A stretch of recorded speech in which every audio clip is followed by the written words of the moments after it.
Կա արդյոք այսօր Հայաստանի Հանրապետությունում վատ կառավարում։ Իհարկե կա։ Ինչ կապ ունի դրա հետ, այսպես ասած, նոր երիտասարդ թիմը։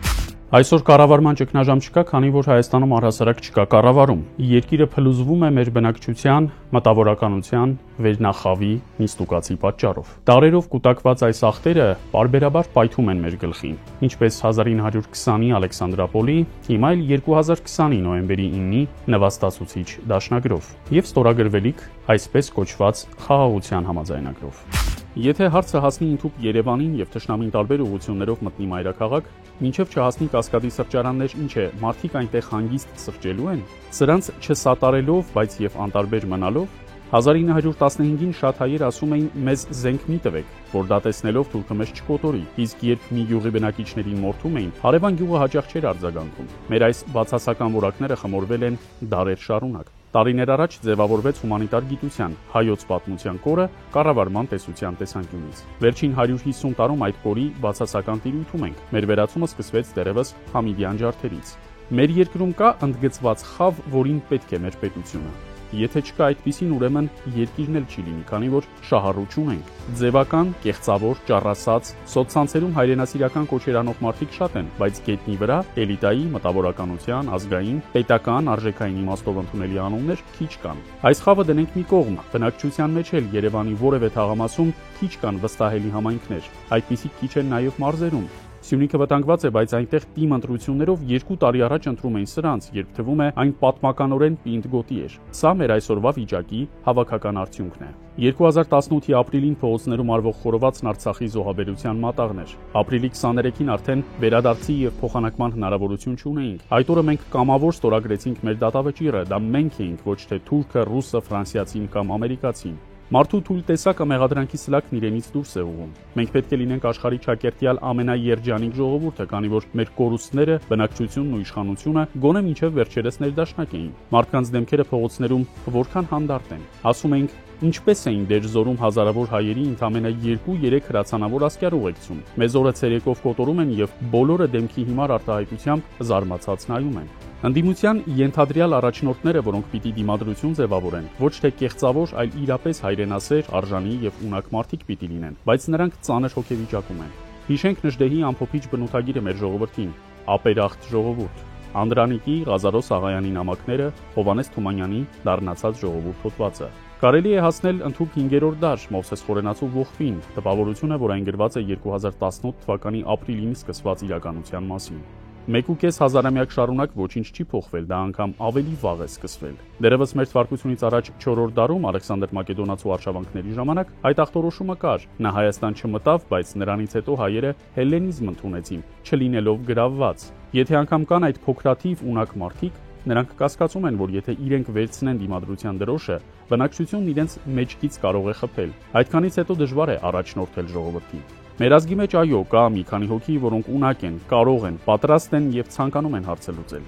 Դառնացած ժողովուրդն իր հերոսներին է դառնացնում, դրանով կտրելով իր փրկության միակ ճանապարհը։ Իսկ այդ պայմաններում պարագլուխը սեղանի շուրջ դառնում է թիվ 1 թամադան։ Ամեն ժողովուրդ արժանի է ոչ միայն իր իշխանությանը, այլև առհասարակ էլիտաներին, այլ բացատրություն չկա։ Դա շատ վառ կերպով երևում է նաև մեր էլիտաների օրինակով։ Սրանն էլ կհանենք, կգա մի մարդ, որը կմտածի ազգի մասին, ոչ թե գրպանի մասին, ազգին վերականգնելու մասին։ Ոնց կարելի է։ Չի կարելի ուրանալ սրբությունը։ Ընդամենը միտք ունեն հասարակությանը, որպեսզի շեղեն այն իրական գործընթացներից, որ տեղի է ունենում։ Ու դրա նկատմամբ վերաբերմունքից, դրա նկատմամբ, այսպես ասած, պատրաստվելուց եւ adekvat ռեակցիա տալուց։ Ամբողջ հիմքը դա է։ Նման օրակարգեր բերել դաշտ ու ձևակ։ Այսօր այս օրակարգներն վաղը լրի մի հատ ուրիշ բան կանեն, էլի մենք էմոցիոնալ դաշտի վրա կսկսեն մարդկանց քննարկումներ ապահովել։ Դա ընդամենը այն վարագույրն է, որը թույլ չի տալիս տեսնելու իրական գործընթացները, որոնք ավելի խորքային են եւ որոնք իրական վտանգ են ներկայացնում։ Փաշինյանին вообще չեմ ուզում։ Մեզ խափեց ինքը։ Ասես լավ կլինի, մենք էլ հավատացինք, ես էլ Ասիրանին շատ եմ սիրում, ընտրում եմ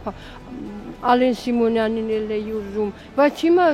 ամեն ինչը թանկացել է, ժողովրդի վիճակը վատ արվեցան։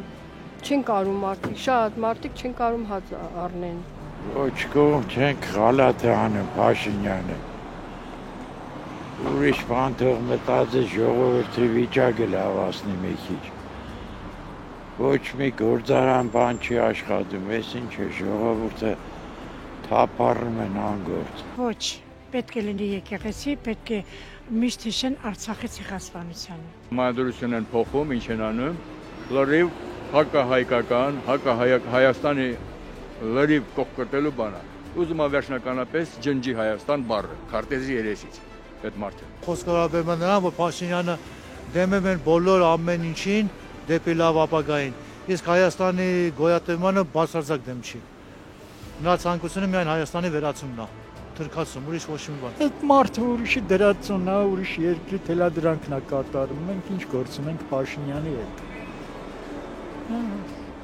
Թող իր ճանապարհով գնա, մենք էլ մեր ճանապարհով կգնանք։ Ոստը պետք է պատժվի,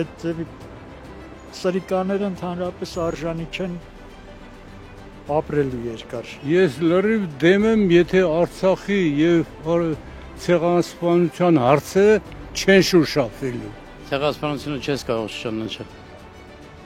Երբ որ իրանց սկսեն մորթել, իրանք էլ կճանաչեն ցեղասպան։ 2018-ից հետո մեզ մոտ 7 տարի շարունակ պարբերական նվաստացման փուլեր են այն աստիճանի, որ պետությունն ու ժողովուրդը կանգնած են գոյաբանական վտանգի առջև։ Ուր է մեր մտավորականությունը։ Նրանք, ովքեր պաթետիկ ճառեր էին ասում, երգեր էին երգում հայրենիքի մասին։ Երկիրը կործանվում է, իսկ նրանց մեծ մասը լուռ է, բայց երբ պետք լինի, պաշտոնել կզբաղեցնեն, կոչում էլ կհայցեն։ Բնակչությանը շատ ենք թիրախավորում, բայց էլիտաները նրանցից որևէ բանով լավը չեն։ Մեր մտավորականությունը պետք է լրջորեն վերանայվի, երբ նոր ազգային իշխանություն հաստատվի Հայաստանում։